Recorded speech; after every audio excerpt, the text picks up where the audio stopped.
Hi, welcome to the Family Law and Divorce podcast called Akiona Law, wherein we talk about all things that intersect with family law and divorce.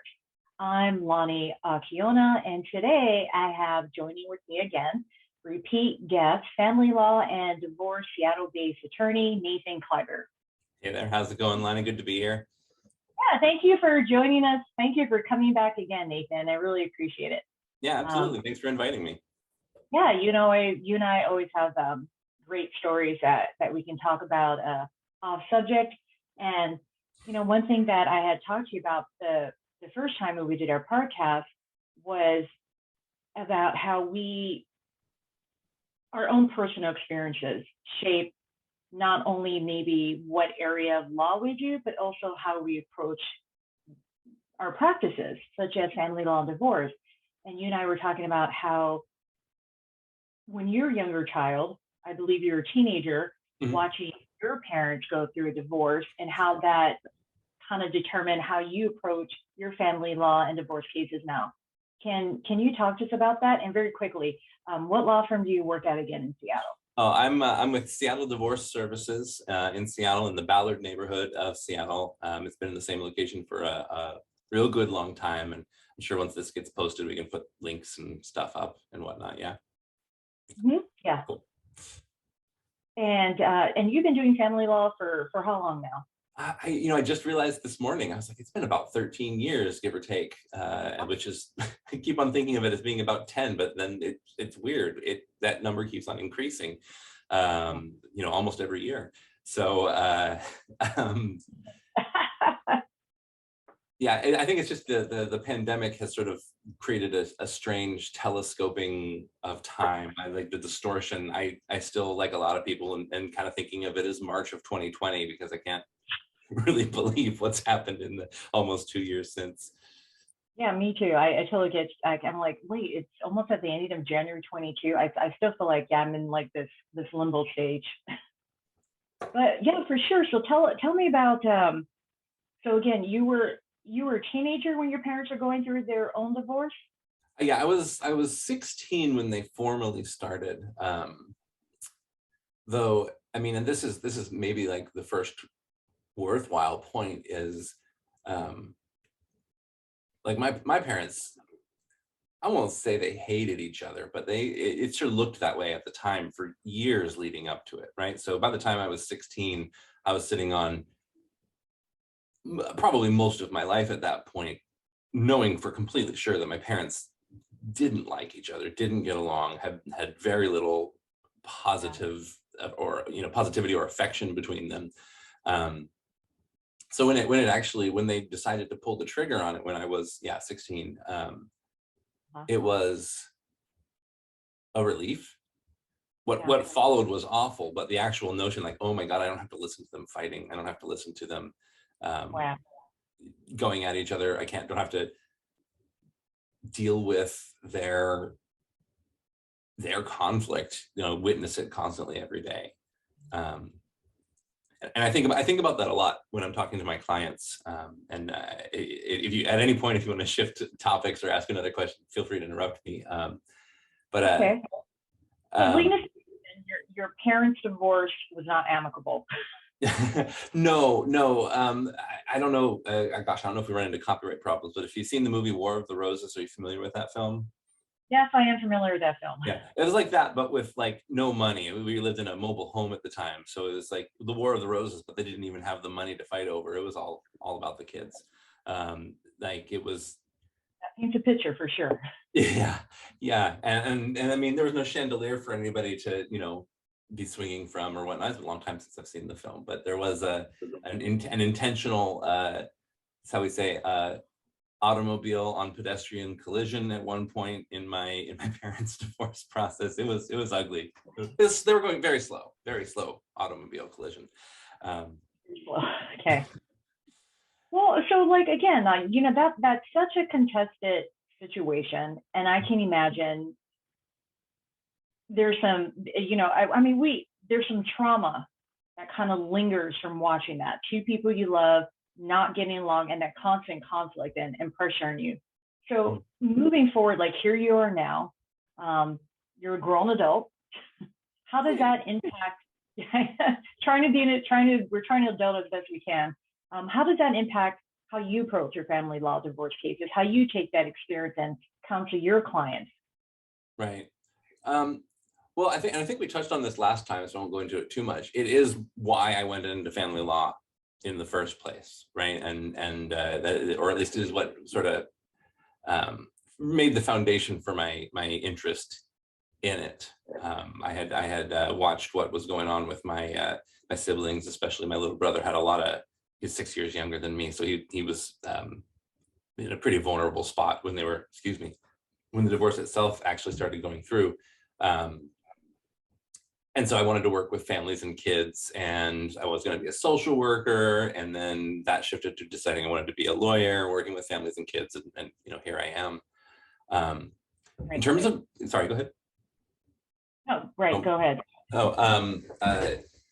In terms of my actual practice, well, actually, I mean, one of the first things one of the major and primary effects that it had, I would say, on my practice style and sort of approach comes in how I talk to people who are still like on the fence. Like, we get a lot of clients in, I'm assuming you have the same thing. I'll get clients in who are thinking about divorce, thinking that they want a divorce, but unsure about whether they want to move forward with it and wanting to kind of know what it'll be like. And one of the things people worry about the most, and reasonably and rightly so, is what's the effect this is going to have on the kids? What is this going to be like for the kids? And I'm able to say, from firsthand experience, like, it can be really awful for the kids. The divorce process can be awful, but exactly. That and I try not to make it too much about my personal experience, but sometimes this helps too, just to tell them this, like, kids aren't unaware that the problems are there. No matter how much I think the parents are trying to keep them shielded, and most parents do to some degree, but kids aren't dumb.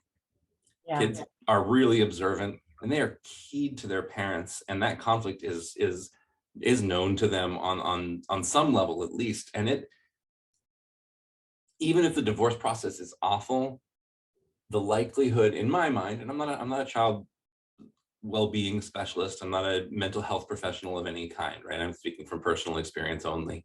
But anecdotally,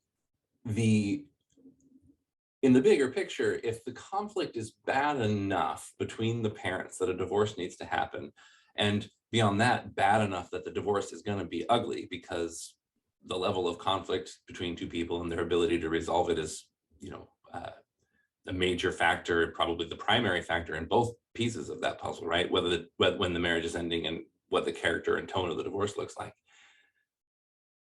However bad the conflict is, having a way for it to end is more important, I think, than shielding them from the dangers of divorce most of the time. The kids are probably going to be better off, with conflict that can be eventually, if not resolved, at least limited and walked away from. They can spend some time out of that conflict.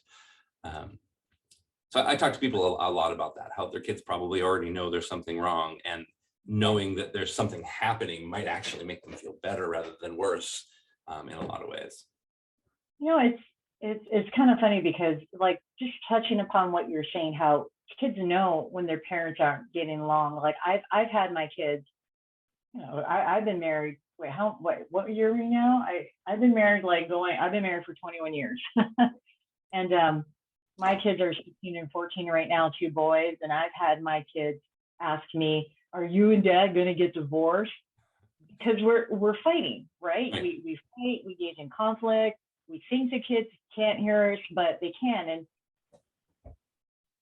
it just kind of blows my mind. And sometimes they say these things because they've had friends at the time going through divorce, and I'm not talking about something like right now. It's maybe something that happened maybe 2 years ago, or things like that, and it's just because they're younger and they don't really understand. Maybe they've had friends where their parents are going through divorces. They see me and my spouse fighting, my husband fighting. They're like, "Are you guys going to get divorced?" And I have to tell the kids, we're going to fight. And And I'm sorry you hear that. And, I'm sorry for not being the better person and maybe being reactive sometimes with the spouse instead of responsive. But it's really challenging when your kids come and tell you that, and you just have to say, "No, Yeah, sorry, we're just fighting. We're not getting along right now," because then we right. were going to get divorced. Yeah, no, I mean, yeah, they're really sensitive. Most kids are really sensitive to it, I think. And so I think that people's fears are often not unreasonable, but a little misplaced because the damage is happening already, Yeah. usually, I think. Yeah, and I can definitely hear where sometimes I get when kids are like, "Oh my gosh, I'm so sick and tired of fighting. You guys need to do something about it." Hmm. Hmm. So, so I have a question for you. It's Yeah. okay. So knowing this, right, just based on your own experience and things like that, when you're working with someone that you're representing, and you can kind of see the conflict kind of going on with their other spouse, and it's affecting the kids. Did you ever say like, "Hey, you've got to this conflict has got to be ratcheted down"? I mean, I do try to find ways to, I mean, it depends on the client, right? Like how to approach the conversation. Some people I can just say, I definitely have had wonderful clients that I can just say to them, knock it off.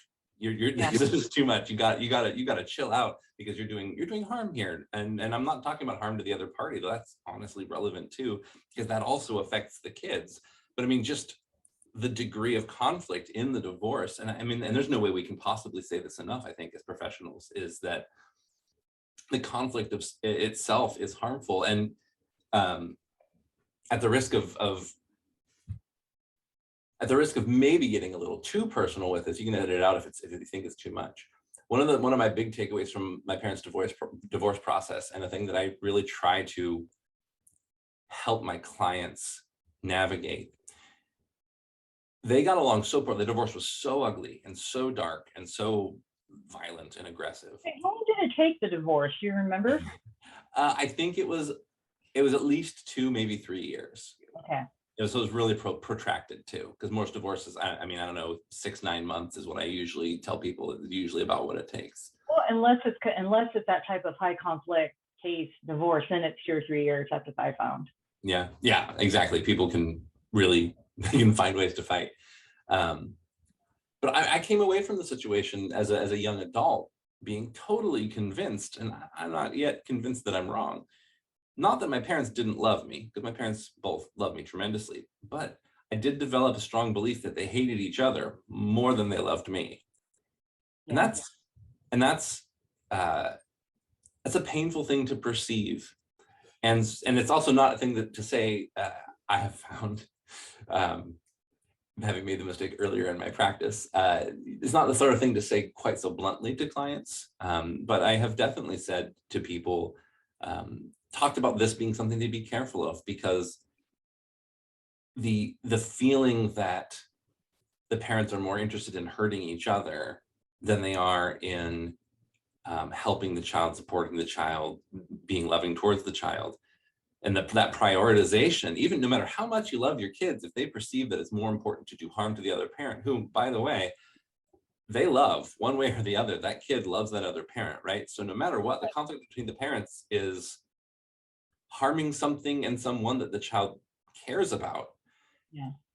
And figuring out how to deprioritize the need to win, the need to get one over on the other parent. Um, it's hard, but it's super important. It's maybe the most important thing to do in a divorce. And um,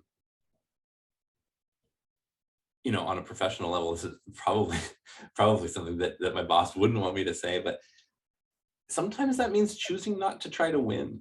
I mean, sometimes that means choosing to lose. I've had a couple conversations with clients over the years that were like, why are you fighting this hard for this thing? Well, because it's the right thing to do. I agree. It is the right thing to do. Yeah. Absolutely. It's the right thing to do. You're right. You're absolutely right. And I'm 100% behind you. But why are you fighting so hard to demonstrate Right. it? For whom? And that conversation, every once in a while, I'll find somebody go, oh my God, you're right. Yeah. This isn't worth it. Like fighting for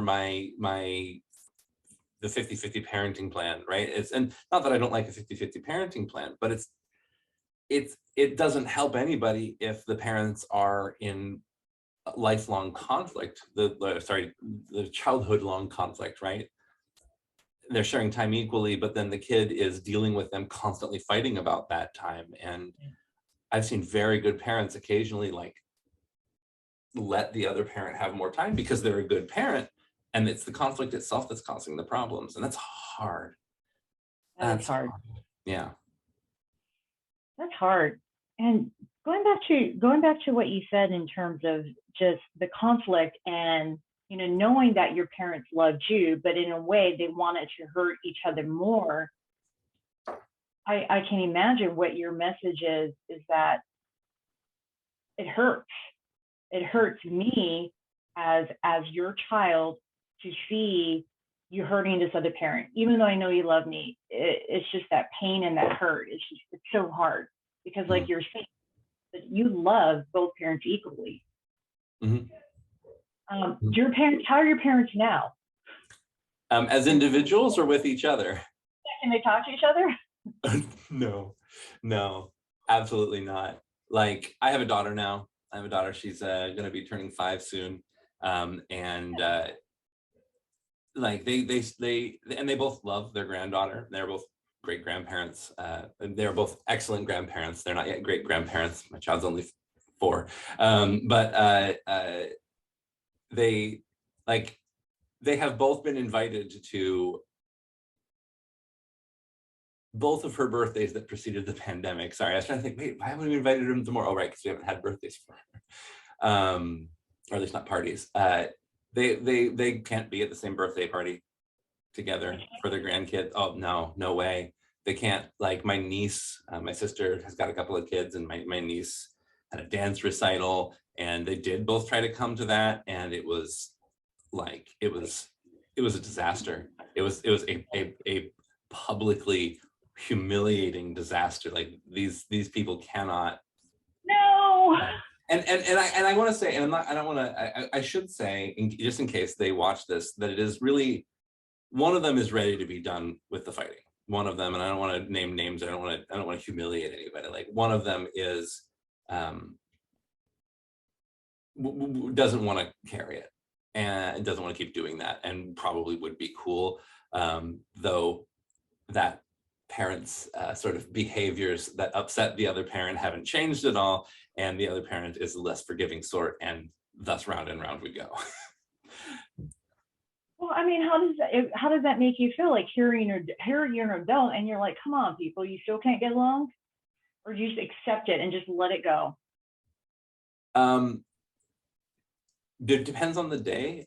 At this point, at this point, I'm about to be 43 years old, and so it's been a while, right?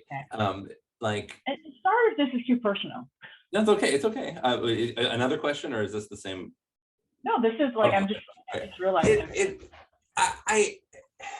question. I'm almost 43 years old, and the ways that this affects me have decreased over time because, frankly, I have worked to just let it go and don't try not to let it be too much a part of my life, and more have realized that it's sad, but it's something that I've long come to accept, that I am not nearly as close with either of my parents as I would probably have been if they could have put their own shit aside enough to take care of their kids as a priority over fighting each other. And that closeness that would have been possible for me, and frankly my brother and sister too, it was that opportunity was lost. And I'm much closer as I've gotten older, and they've mellowed and I've mellowed. Believe it or not, this is the mellow me. I'm much closer to both my parents than I was 5 years ago, before my daughter was born. And that's relevant, right? Because you don't know until you have kids what it's actually like to have kids, and the ways that it is challenging, and the ways that it tests and pushes and pressures you, right? And so I've been able to find a lot more compassion for some of the things that I found upsetting about my early life. So there's always that, but it's become more funny to me than anything else, because both of my parents have long since realized that I'm not doing this with them. I'm absolutely just not doing it. And if they can't be at the same birthday party, then cool, but I'm not refereeing this situation. That time has passed. And so I get to laugh about it now. And I think I have refused to take it very seriously for long enough that they are maybe starting to get over it a little bit. That's good. My parents got divorced when I was really young. I think I was like 3 or something like that. Mhm. And all I remember, my mom was dating my sister in a bathtub. We're a year and a half apart. And I remember she was dating us and she just broke down crying. Oh, Um, and, I was young. I was like, what's wrong, mommy? And I don't even think she remembers it. I no. remember I asked her, well, she doesn't remember it, but like, I do. And made an impression in my young little mind. And it was tough because I deal with, I've dealt with dealing with abandonment issues from my parents' divorce because we lived in Hawaii. My dad ended up getting remarried. He moved away. We call it in Hawaii. He moved away to the mainland. Uh-huh. He basically moved to California, and then he moved to Arizona. He had 2 daughters, and I kind of felt like, well, there you go. He's got 2 daughters to replace his other 2 daughters with me, and I think I went through a really long time of just feeling of having hurt and resentment because I basically felt abandoned. And it took some, here I am. I turned 50 last year, and it basically took me when I got married. When I got married and I wanted my dad to be there, and I was 28 or 29, and I like had to let it go. I just had to let it go of all that hurt that I was feeling, because if I wanted to have a relationship with my father, I knew I had to let it go. And I wanted him to be at my wedding. I wanted him to walk down my aisle. And I didn't want to carry around that baggage of shit. But yeah, it took some time, and it took some honest conversations between me and my dad about how I felt. And, and I get it now too, where like you're talking about being a parent, and I'm a parent. And I realize now that, he was doing the best that he could in that time under the circumstances. And if he could do it differently, oh my gosh, I feel like crying. Oh, it's okay. If he could do it differently, like he would have, Right. he would have. He was doing the best that he could at the time. Mm-hmm. And it's hard, and and I get it. And I always, I don't know where I'm going with this, but so let's switch gears. We're talking, you just mentioned how you have a daughter, and your daughter's going to turn 5. Very cute. And so how did becoming a parent kind of change the way you approach family law or affect your practice? Right. And that's so much. I was thinking about this before we came on today, like, how do I even articulate this change? Because so much of it is, I'm a relatively new parent, right? I have 1 kid. Like I said, I'm 43 years old, and I have an almost 5-year-old, right? So I'm starting this whole parent thing late in life, as these things are reckoned. And like, I've been a lawyer for, again, 12 years. We said that already too, right? So most of my career is still before I had a kid. And so I was, by and large, a functioning adult. I was holding down a job for, a reasonable amount of time. I was a professional, right? Right. In a lot of ways, I wasn't a grown-up. I wasn't a grown-up until I had a kid. And there's no way, and this sounds so patronizing, the etymology of that word, notwithstanding, it just sounds so patronizing, because, if I were hearing this, when I heard this before I had a kid, and somebody would say, you can't understand until you have a kid what it's like to have a kid, what it's like to have a child of your own. And it's so true. But oh my God. Expert on parenting before I had kids, and I was so judgmental, and then I become a parent, and all the things that I said, oh, I would never do that if I was a parent, I did.